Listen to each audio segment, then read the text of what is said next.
Hello everyone, I welcome you all to Guru Mantra channel. आज हम chapter number देखने वाले हैं क्लास फिफ्थ से, और इस चैप्टर का नाम है प्लांट रिप्रोडक्शन एंड एग्रीकल्चर। ये क्लास फिफ्थ का चैप्टर है साइंस सेक्शन से। तो इस चैप्टर में हम बात करने वाले हैं कुछ बेसिक चीज़ों के बारे में, जैसे कि सीड जर्मिनेशन हो गया, डिस्पर्सल ऑफ सीड हो गया, और आपका न्यू प्लांट्स जो कि रूट वगैरह से, स्टेम्स और लीफ से ग्रो करते हैं, क्रॉप्स हो गया, एग्रीकल्चर हो गया। इन सब चीज़ों के बारे में हम बात करने वाले हैं इस चैप्टर में। तो आइए डायरेक्टली हम चैप्टर पे जंप करते हैं। तो डिफरेंट डिफरेंट टाइप्स के प्लांट्स होते हैं, कुछ में फ्लावर होते हैं, कुछ में नहीं होते हैं। कुछ प्लांट्स ऐसे होते हैं जैसे कि फर्न्स हो गए, मॉसेस हो गए, इनमें कोई भी फ्लावर्स प्रेजेंट नहीं होता है और ये टाइनी स्पोर्स को प्रोड्यूस करते हैं फ्लावर्स की जगह। तो इनमें फ्लावर्स नहीं होता, स्पोर्स होता है जो कि न्यू प्लांट में इनका ग्रोथ होता है। आइए कुछ पिक्चर देखते हैं, आपको अच्छे से समझ आ जाएगा। तो ये मॉसेस है, आप ये देख सकते हो कि ये कुछ इसमें स्पोर्स दिख रहा है, ये ब्राउन कलर का जो आपको दिख रहा है, इन्हीं से नए प्लांट का ग्रोथ होता है। तो इनमें फ्लावर्स नहीं होता, ये स्पोर्स होते हैं। फिर आपको मैं एक और दिखाती हूँ, ये आपका जो है ये फर्न्स है। इन फर्न्स में भी आप ये देख सकते हो, ये जो है ये स्पोर्स है और इससे ही आपका न्यू प्लांट का ग्रोथ होता है। ये देखिए आप, ब्रॉड पिक्चर है, अच्छे से दिख रहा होगा। फिर हम बात करते हैं सीड की। तो सीड क्या होता है? सीड के अंदर होता है बेबी प्लांट, ठीक है। और ये बेबी प्लांट वेट करता रहता है राइट कंडीशंस की, ताकि वो अच्छे से ग्रो कर सके, ठीक है। और ये बिल्कुल बड़ा होता जाता है और इसकी जो कवरिंग होती है ये और ज्यादा सॉफ्ट होती जाती है और ये हट जाती है कुछ टाइम के बाद, जब इसको राइट कंडीशंस मिलने लगता है। तो आप ऐसे समझो, सपोज ये सीड है तो इसकी जो आउटर कवरिंग होगी इसको हम कहते हैं सीड कोट। और ये सीड कोट क्या करता है? ये सीड कोट जो है सीड को प्रोटेक्ट करने की कोशिश करता है, सीड को बाहर के एनवायरनमेंट से प्रोटेक्ट करके रखता है। और जैसे जैसे सीड बड़ा होता जाता है ये सीड कोट हटता चला जाता है और आपको अंदर दिखेगा कॉटिलिडन्स। कॉटिलिडन्स क्या होता है? ये जो सीड कोट के हटने के बाद येलो कलर का पोर्शन अंदर होता है, इसको हम कहते हैं कॉटिलिडन्स। और कॉटिलिडन्स का काम क्या होता है? ये सीड को खाना प्रोवाइड करने का काम करता है, ठीक है। ये देखो, ये बेबी प्लांट को खाना देता है। ये आप देख सकते हो, ये जो है ये बेबी प्लांट है और ये ब्राउन कलर का जो आपको दिख रहा है ये है सीड कोट। और यही जो कवर है ये हट जाता है और बेबी प्लांट जो है वो एक्सपोज हो जाता है। ये जो येलो कलर का पोर्शन आपको दिख रहा है ये कॉटिलिडन्स है और यही जो है ये बेबी प्लांट को खाना देता है। आगे बढ़ते हैं।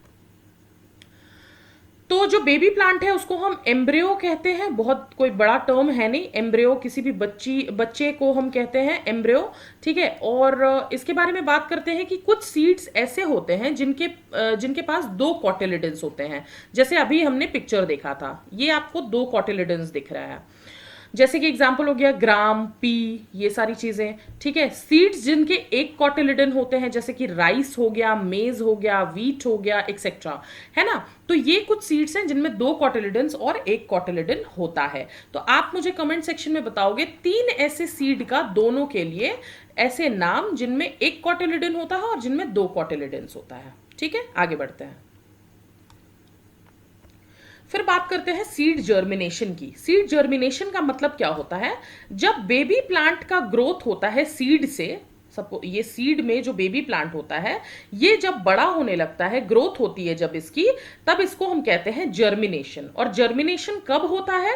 जब उसको सही अमाउंट ऑफ एयर मिलता है, राइट अमाउंट ऑफ एयर मिलता है, गर्माहट यानी वार्मथ मिलता है, और वाटर मिलता है और मिनरल्स मिलता है जर्मिनेट करने के लिए, तब हम उसको कहते हैं जर्मिनेशन ऑफ सीड्स। ये आप पिक्चर देख सकते हो, यहाँ पे बिल्कुल छोटा सा बेबी प्लांट है, इसकी ग्रोथ हो रही है धीरे धीरे करके। ये आप देखो सीड अभी भी है इसमें, है ना। और ये देखो ये बड़ा होता जा रहा है धीरे धीरे करके ये प्लांट। और ये देखो ये आप और बड़ा हो गया और ये और बड़ा हो गया। इस पूरे प्रोसेस को हम कहेंगे सीड जर्मिनेशन, ठीक है। आगे बढ़ते हैं। तो जब सही कंडीशंस यानी कि फेवरेबल कंडीशंस सीड को मिल जाती हैं, taking water through hole in the seed coat. अब देखो क्या होता है, जैसे कि ये सीड है, ठीक है। तो इस सीड में क्या होगा, इसमें एक छोटा सा होल होगा। इसी होल के थ्रू जो सीड है वो अपना पानी जो है वो लेता है, ठीक है। तो पानी जब ये सीड लेता है तो ये धीरे धीरे क्या होता है, ये स्वेल करने लगता है, तो ये बड़ा हो जाता है साइज में। जब ये साइज में थोड़ा बड़ा हो जाता है तो इसकी जो सीड कोट होती है वो हट जाता है, ठीक है।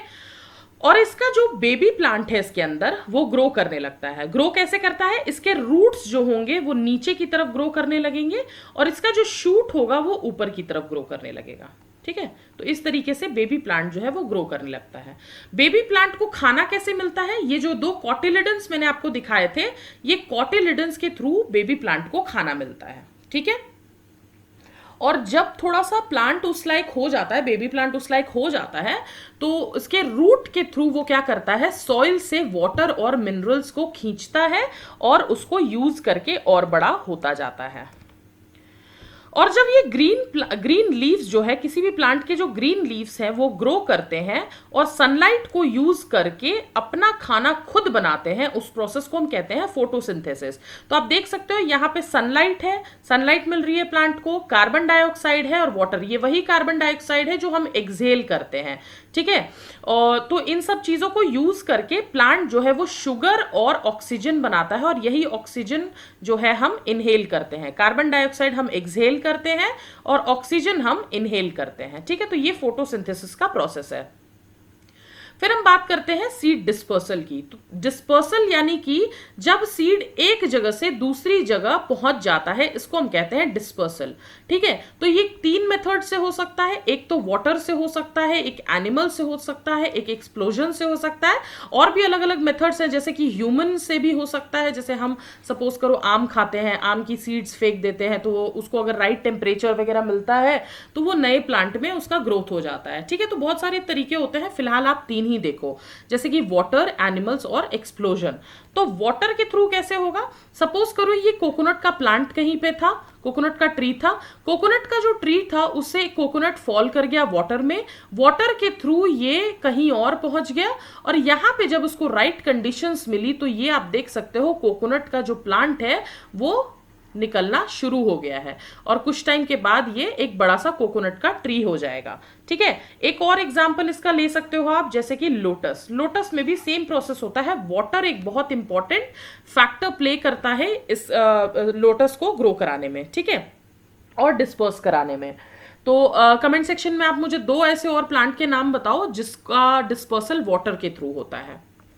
फिर हम बात करते हैं डिस्पर्सल बाय एनिमल्स की। तो इसमें क्या होता है, सपोज देखो ये एनिमल में फर है, ये सीड्स है, ठीक है। इन सीड्स में स्पाइक्स लगे हुए हैं, तो स्पाइक्स की वजह से क्या होता है, ये जो स्पाइक्स हैं ये फर में चिपक जाते हैं और जब ये फर में चिपक जाते हैं तो डॉग कहीं पे भी मूव करेगा या कोई भी एनिमल जब भी मूव करेगा तो ये जो सीड्स हैं ये गिर जाएंगे और कहीं पे जहां पे इनको राइट टेम्परेचर, वाटर, सनलाइट वगैरह मिलेगा, राइट कंडीशंस टू ग्रो इनके पास होंगी, तो ये एक नया प्लांट बन जाएगा और ये एनिमल्स के थ्रू होता है। एनिमल्स बहुत सारे फ्रूट्स वगैरह भी खाते हैं, उनसे भी डिस्पर्सल होता है, जैसे आप ये देख सकते हो, ठीक है। डिस्पर्सल बाय एक्सप्लोजन, तो इसको मैं आपको इस तरीके से नहीं समझाऊंगी, आपको पहले मैं एक वीडियो दिखाऊंगी, आप वीडियो को अच्छे से देखो, समझो और फिर मैं उसका एक्सप्लेनेशन करती हूँ।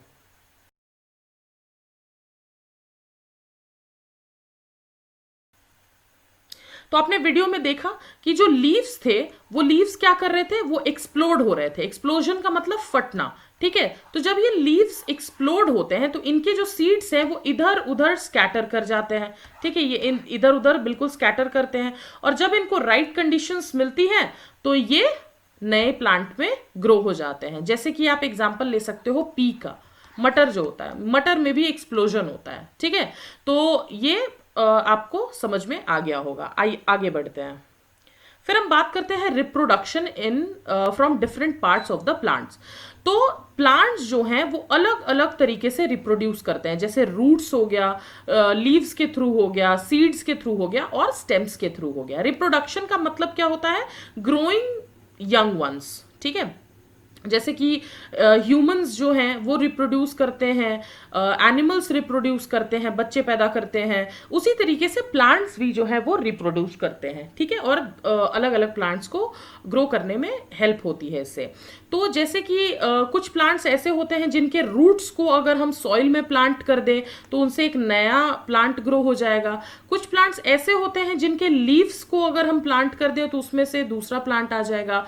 कुछ के सीड्स के साथ हम ऐसा कर सकते हैं, और कुछ के स्टेम को हम डायरेक्टली अगर सॉइल में प्लांट कर दें तो उससे एक नया प्लांट ग्रो करेगा। जैसे आप सबसे पहला एग्जांपल लो, रिप्रोडक्शन फ्रॉम रूट्स। तो आप ये देख सकते हो, एक ये स्वीट पोटैटो है। इस स्वीट पोटैटो को अगर आपने प्रॉपर कंडीशंस दिया तो इससे रूट्स का ग्रोथ होगा, और इसी रूट्स के ग्रोथ की वजह से यहाँ पे आपको नया स्वीट पोटैटो का प्लांट देखने को मिलेगा। ये देख सकते हो आप ये पिक्चर में, है ना। तो नए प्लांट्स का ग्रोथ होगा पेरेंट प्लांट से, ठीक है, कैसे? रूट्स के थ्रू। फिर बात करते हैं रिप्रोडक्शन फ्रॉम लीव्स। अब ये एक ब्रायोफिल्म का पत्ता है। ब्रायोफिल्म के पत्ते में क्या है, ये छोटे छोटे आपको दिख रहे होंगे, ये बेबी प्लांट्स, ठीक है। अब ये बेबी प्लांट्स क्या है, ये जमीन पे गिरेंगे, और जहां पे ये गिरेंगे वहां से ये नया प्लांट बन जाएंगे। तो आप देख सकते हो कि कितने सारे बेबी प्लांट्स है जो कि नए प्लांट्स में कन्वर्ट हो जाएंगे, ठीक है। तो ये ब्रायोफिल्म का पत्ता है। तो पेरेंट प्लांट के लीफ से ग्रो करेंगे ये, ठीक है, और जब ये गिरेंगे तो नए प्लांट्स का ग्रोथ होगा, जैसे कि ब्रायोफिल्म। आपको मुझे दो ऐसे और एग्जाम्पल बताने हैं कमेंट सेक्शन में जिससे कि जिसमें रिप्रोडक्शन जो है वो लीव से होता है। फिर हम बात करते हैं रिप्रोडक्शन फ्रॉम स्टेम्स की। तो जैसे कुछ एग्जांपल्स आपने हर घरों में देखा होगा, मनी प्लांट तो बहुत कॉमन है। फिर आपने ये भी देखा होगा कि रोज जो है, रोज भी हर घर में ही ऑलमोस्ट कॉमन होता है। तो ये सब कुछ ऐसे प्लांट्स होते हैं जिनको हम स्टेम के थ्रू रिप्रोड्यूस कराते हैं, यानी कि दूसरा प्लांट इससे ग्रो होता है। हिबिस्कस एक एग्जाम्पल हो गया, मनी प्लांट हो गया, ठीक है। तो इनके स्टेम को कट करके हम इनसे नए प्लांट्स उगाते हैं। पोटैटो और जिंजर भी कुछ ऐसे एग्जाम्पल्स हैं जिसमें कि अंडरग्राउंड स्टेम्स होते हैं और इनमें छोटे छोटे बर्ड्स होते हैं इनके ऊपर, और इन बर्ड्स को जब हम प्लांट करते हैं प्रॉपरली तो न्यू प्लांट्स का ग्रोथ होता है। जैसे एक पिक्चर देखो आप, ये देखो, ये पोटैटो का प्लांट है, ये आप बर्ड्स देख सकते हो यहाँ पे। ये बर्ड्स जो है इनमें से नए प्लांट्स का ग्रोथ होगा। ये जिंजर है, जिंजर में भी आप देख सकते हो ये छोटे छोटे बर्ड्स हैं, ये बर्ड्स से ही नए प्लांट का ग्रोथ होता है। अनियन और गार्लिक कुछ ऐसे प्लांट्स होते हैं जिनमें अंडरग्राउंड स्टेम्स होता है जिसको हम बल्ब्स कहते हैं, और इन्हीं बल्ब से नया जो प्लांट है वो ग्रो करता है। पिक्चर देखिए आप, ये जैसे कि हो गया आपका जिंजर, ये जिंजर से नया प्लांट निकल रहा है, ठीक है, और ये है आपके अनियन का बल्ब जिससे कि नया प्लांट ग्रो करेगा। फिर हम बात करते हैं क्रॉप्स एंड एग्रीकल्चर की। तो जब भी प्लांट को हम बहुत ज्यादा लार्ज क्वांटिटी में ग्रो कराते हैं, मतलब ऐसा नहीं कि थोड़ा बहुत ग्रो करा लिया, लार्ज क्वांटिटी में जब हम ग्रो कराते हैं, चाहे वो खाने के लिए ग्रो कराएं, या फिर कपड़ों के फाइबर के लिए ग्रो कराएं, या फिर मेडिसिन के लिए ग्रो कराएं, या किसी भी और ह्यूमन नीड्स के लिए अगर हम उनको ग्रो कराते हैं लार्ज स्केल पे, तो उसको हम कहते हैं क्रॉप, ठीक है। और जिस मेथड से, उस साइंस ऑफ फार्मिंग को हम कहते हैं एग्रीकल्चर, यानी agriculture is what, agriculture is the science of farming, ठीक है। अलग अलग क्रॉप्स होते हैं जो कि अलग अलग सीजन्स में, सॉइल में, क्लाइमेटिक कंडीशंस चाहिए होती है जिनको अलग अलग, है ना। हर क्रॉप्स जो है वो सेम कंडीशंस में नहीं ग्रो कर सकता है। जैसे कॉटन एक एग्जांपल ले लो, तो कॉटन के लिए हमें स्पेसिफिकली ब्लैक सॉइल चाहिए होता है, ठीक है। राइस का आप एग्जाम्पल ले लो, तो इसको बहुत ज्यादा वाटर चाहिए होता है। तो बहुत ज्यादा वाटर कब अवेलेबल होगा? मॉनसून सीजन में। तो हर जो प्लांट होता है उसका अलग अलग क्राइटेरिया होता है ग्रो करने का। तो जो इंडिया में क्रॉप्स ग्रो किए जाते हैं उसको हमने ब्रॉडली जो है वो दो कैटेगरी में डिवाइड किया है। एक को हम कहते हैं खारिफ क्रॉप या फिर मॉनसून क्रॉप, और दूसरे को हम कहते हैं राबी क्रॉप या विंटर क्रॉप। पहले खारिफ क्रॉप देखते हैं। खारिफ क्रॉप को मॉनसून क्रॉप इसलिए कहते हैं क्योंकि ये मॉनसून सीजन में हम ग्रो कराते हैं, और इसका मंथ जो होता है वो होता है मई टू अक्टूबर। जैसे एग्जाम्पल ले लो, paddy, maize, sorghum, jowar, bajra, cotton, jute, groundnut, soybean etcetera. आपको मुझे 3 और ऐसे नाम कमेंट सेक्शन में बताने हैं। तो इनको मॉनसून क्रॉप्स इसलिए कहते हैं क्योंकि इनको मॉनसून सीजन में उगाया जाता है, and the most important thing is कि इनको पानी बहुत ज्यादा चाहिए होता है, इसलिए इनको हम मॉनसून सीजन में उगाते हैं, ठीक है, आगे बढ़ते हैं। राबी क्रॉप्स को विंटर क्रॉप्स इसलिए कहते हैं क्योंकि इनको इतना ज्यादा पानी नहीं चाहिए होता है, और ये नवंबर टू अप्रैल में ग्रो कराए जाते हैं। नवंबर आपका ठंड का महीना होता है, और इसके कुछ एग्जाम्पल हैं, जैसे कि वीट हो गया, ग्राम हो गया, मस्टर्ड हो गया, पीज हो गया, बार्ली हो गया, लेंटिल हो गया। कमेंट सेक्शन में 2 ऐसे और नाम बताइए जिसको राबी क्रॉप्स हम कहते हैं। आगे बढ़ते हैं। फिर हेल्दी क्रॉप्स को कैसे ग्रो कराया जाए? तो हेल्दी क्रॉप्स को ग्रो कराने के लिए फार्मर्स को अपना काफी टाइम, एनर्जी और एफर्ट लगाना पड़ता है ताकि वो हम तक पहुंच सके। और इसको ग्रो कराना एक इजी टास्क नहीं होता है, क्योंकि आपको इसको बहुत अच्छे से जानना पड़ता है। बेसिकली बहुत सारी ऐसी निटिग्रिटीज होती हैं जो आपको पता होनी चाहिए। तो जैसे कि आपको कोई भी अगर क्रॉप ग्रो करना है तो आपको एक करेक्ट क्लाइमेट के बारे में पता होना चाहिए कि किस क्लाइमेट में ये ग्रो कराया जा सकता है, किस सीजन में इस पर्टिकुलर क्रॉप को उगाया जा सकता है। आपको सॉइल की सूटेबिलिटी पता होनी चाहिए कि किस तरीके का सॉइल चाहिए इसमें, है ना। तो सॉइल के बारे में पता होना चाहिए। आपको सॉइल को प्लो करते रहना पड़ता है टाइम टू टाइम, ताकि उसमें एयर जो है वो अच्छे से पास हो सके, है ना। आपको जो हेल्दी सीड है, इसको सीड कर लीजिएगा, हेल्दी सीड है उसको सो करना पड़ता है, मैन्योर फर्टिलाइजर डालना पड़ता है ताकि सॉइल की फर्टिलिटी बरकरार रहे, है ना। और आपको क्रॉप्स को इरिगेट करना पड़ता है राइट टाइम में, और उनको हार्वेस्ट यानी कि कटाई जब उनकी होती है प्रॉपरली प्रोटेक्ट करके रखना पड़ता है। अगर आप उसको प्रॉपरली प्रोटेक्ट करके नहीं रखोगे तो आपकी इतने टाइम की जो मेहनत है वो बिल्कुल ही बर्बाद हो जाएगी, और फिर वो किसी काम की नहीं रहेगी। तो protection is very very very important when it comes to crops, ठीक है। तो फार्मर्स को बहुत ज़्यादा प्रोटेक्शन यूज़ करना पड़ता है। बहुत सारे ग्रेजिंग एनिमल्स होते हैं, जैसे कि कैटरपिलर हो गया, लोकस्ट हो गया। अभी आपने रिसेंटली सुना होगा कि टिड्डियों का अटैक हो गया, तो बहुत सारे फसल बर्बाद हो गए। रैट्स हो गए, वीड्स हो गए, ये सब क्या करते हैं, सब फसल बर्बाद करते हैं। फसल बर्बाद करते हैं तो जितनी भी मेहनत है इतने टाइम की वो बिल्कुल ही खराब हो जाती है, और इनको हम पेस्ट्स कहते हैं। और इन्हीं को हटाने के लिए हम यूज़ करते हैं pesticides to kill these pest, ताकि ये क्रॉप्स को बर्बाद ना कर सके। इनको रेन, फ्रॉस्ट, ये सब से भी प्रोटेक्ट करके रखना पड़ता है।